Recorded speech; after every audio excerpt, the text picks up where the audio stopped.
Hi friends, प्रतिभा किचनमध्ये तुमचं सर्वांचं मनापासून स्वागत। तर आज आपण पाहणार आहोत मिक्स व्हेज।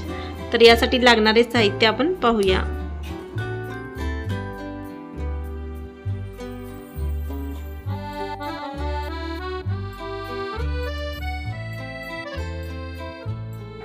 आलं लसूण पेस्ट, एक मोठा कांद्याची पेस्ट आणि एक टोमॅटोची पेस्ट।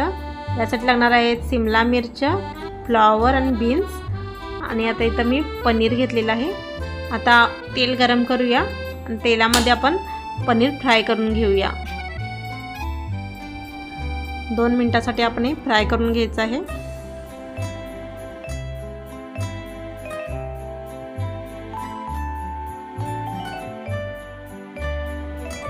आता हे फ्राय झालेलं आहे, आपण हे आता काढून घेऊया। आता कढईमध्ये तेल टाकून आपण त्यामध्ये बीन्स, फ्लॉवर आणि शिमला मिरची फ्राय करून घेऊया। आता मी यामध्ये थोडं पाणी आणि यामध्ये थोडं मीठ घालून घेऊया। आता हे आपण थोडं पिळून घेऊया। आता हे आपले शिमला मिरची वगैरे भाज्या आपल्या फ्राय झालेल्या आहेत। हे फ्राय झालेल्या भाज्या आपण काढून घेऊया। आता मी एक भांडं घेतलं आहे, त्यामध्ये तेल 1 चम्मच टाकला आहे। त्यामध्ये आता जिरं, आलं लसूण पेस्ट,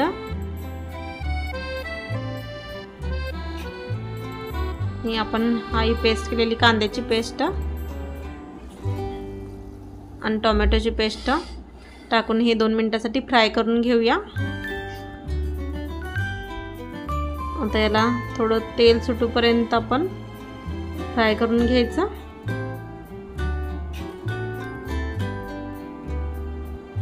आता हे फ्राय झालेलं आहे, तर यामध्ये आपण थोडासा गरम मसाला घालूया।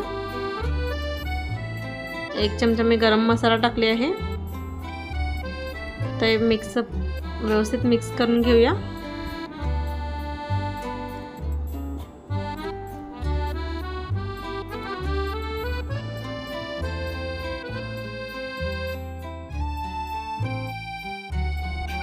आता यामध्ये ही आहे आमची कोल्हापुरी चटणी आणि ही आहे लाल तिखट। तर याचा वापर आपण यामध्ये करणार आहोत। ही आहे आमची कोल्हापुरी चटणी 2 चमचे आणि लाल तिखट 2 चम्मच।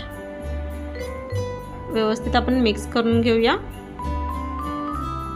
आता यामध्ये आपण या फ्राय केलेल्या भाज्या घालून घेऊया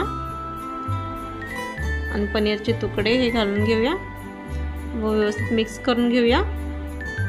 आता यामध्ये थोडंसं पाणी घालूया आणि याला 3 ते 4 मिनिटं शिजवून घेऊया आणि थोडंसं वरनं मीठ घालून घेऊया। भाज्या फ्राय करताना आपण मीठ घातलं आहे, त्यामुळे थोडंच घालायचं आहे आपल्याला।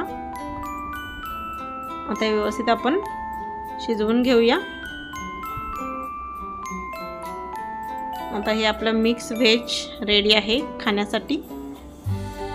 तर वरून आपण कोथिंबीर घालूया। आता हे मिक्स व्हेज रेडी आहे।